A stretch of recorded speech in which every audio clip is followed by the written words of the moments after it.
Why is it that we don't know the power and authority that we have on the inside of us? And why do we have that power and authority? A rose for a rose. Somebody rose up so that now you can be elevated, and because of that elevation, you can have a favorable outcome. But you will never have that outcome if you don't understand the power that you possess. And as I was sitting here, I kept on saying, well, God, they only want me to take about 30 minutes, and the word is good. So what I'm going to have to do is leave something out. And I was content with leaving it out, but as I was sitting there and I heard my son singing the name of Jesus, it was almost like I got permission to talk about something else. And the topic I'm going to talk about today is still the same, a rose for a rose, but it's somebody in the Bible that I wanted to forget about. But again, my spirit kept saying, you're going to have to mention her because of her boldness. And so then if you find your way going back to the Bible, and I want to say it's in Mark 7, you will find an unknown woman. Well, I'm going to say unnamed woman. And I thought that was interesting because her name never made the Bible, yet her story did. And then if you start to look at her story, it was something important that stood out to me. This is a lady that had cultural boundaries. She had a cultural background that was different than the average person. All right? And she also had cultural barriers. And if you listen, I'll take you somewhere, I promise. But in this situation, you had a public figure, Jesus, who was trying to be discreet about his whereabouts. Why was he trying to be discreet? Because he understood that his time was coming to an end. But he also understood that in the midst of all this, I still have some people that I need to teach a lesson to. And I just left a group of people called the Pharisees. And when I was trying to talk to them, they knew so much about the word that they wouldn't even let me talk to them. And that's some of the people in the house on today, but I'm not talking about you. I'm talking about this nameless woman. And so when we go back to this situation, again, you have a public figure like Jesus trying to be discreet, and then he's coming across a woman who should have been discreet. However, she was so desperate that she was willing to make a public appeal to Jesus. And I know that went over some of y'all head, but there are some people sitting in the house today that despite the fact that you want to be discreet, you are so desperate and need a breakthrough that you're willing to do anything to go to the feet of Jesus. And he said, it doesn't matter that I get looked at silly. It doesn't matter that people don't like me. It doesn't matter that I don't understand the word. But what I do understand is that I'm desperate enough for a breakthrough that I will get to the feet of Jesus and I will hold on no matter what. So I'm going back to this woman. So when we see this woman, she needs a breakthrough because like Mary, her daughter is possessed by demons.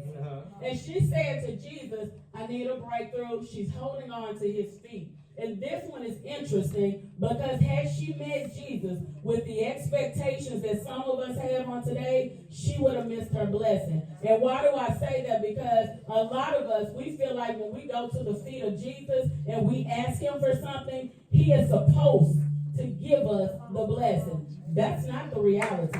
And I love this situation because, again, if we didn't understand where Jesus was coming from, and if we don't open our Bible, and if we don't do research, the message will go over our head. And I'm going to tell you now, I'm going to paraphrase this because, All right, so when we get to this situation, we see this lady, she approaches Jesus at his feet, and she's saying, I have a daughter that's demon-possessed, and I need a blessing. And the interesting part is, Jesus replies to her and said, first and foremost, this is my version, I am going to make sure that the children are taken care of.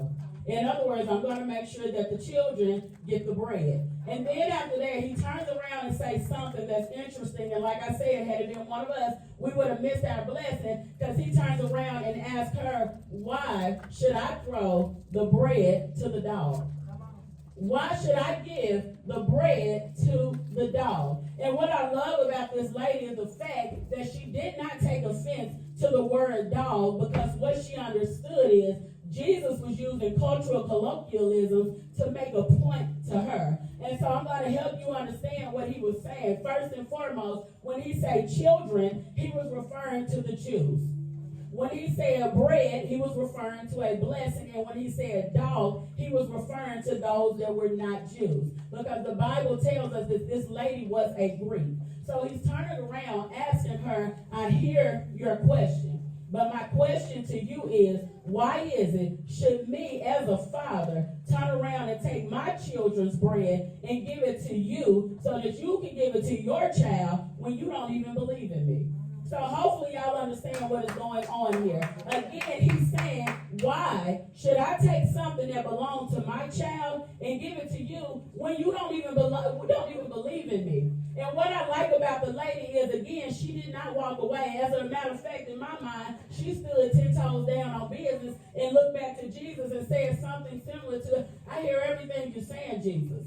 I receive what you're saying, and I understand that you're calling me a dog because technically I am a Greek. But what I will say in return is, even the dog will take the crumb of the child. In other words, me being a dog, me being non-Greek, I'm willing to lay down at the bottom of this table, and I'm willing to take that crumb because as a dog, a person that don't believe in you, what I do know is, if you are who you say you are, that even the crumb has power. So what I'm willing to do as a mother that's so desperate, that has a child that has demon possession, I'm willing to take the crumb that your children keep on dropping, and I'll take that same crumb because I know that crumb has power. And if I take that crumb and if I feed it to my child will be set free. And that is the reason why I'm bringing this message today, because somehow we as God's children have missed the mark. How is it that we're still sitting here bound, trying to figure out why we can't get free, yet you have a dog, a person that don't even believe in Jesus, that's saying, I know how powerful you are. And what I'm willing to do is stand here under the table, get called a dog, because I understand that if I can get close to your garment, if I can touch the hem of your garment, I can be set free today. If I can get that crumb, my child will be set free on today. And I love that because the message that God basically was saying is the healing is the children's bread. What does that even mean when he say healing is the children's bread? My first question is, are you a child of God? You don't have to answer back, but are you a child of God? And if you are a child of God and he is saying that healing is the children's bread, that means he's saying you are entitled to be healed. And it goes right back to my next question. If you are entitled to a healing, why are you still dealing with illness? Why are you still bound? Why are you still letting the doctor give you a report that says, hey, ma'am, you have this, and you turn around and say, you're right, doctor, thank you. Why you can't turn around and say, wait a minute, I hear what you're saying, but then when you get home, you turn around and say, well, wait, Jesus, you told me that healing is the children's bread. So if healing is the children's bread and I'm your child, that means I'm healed. I don't have to worry about anything because I remember, again, a rose for a rose. So when you rose for me, it made sure that everything that I have, I am set free from it on today. And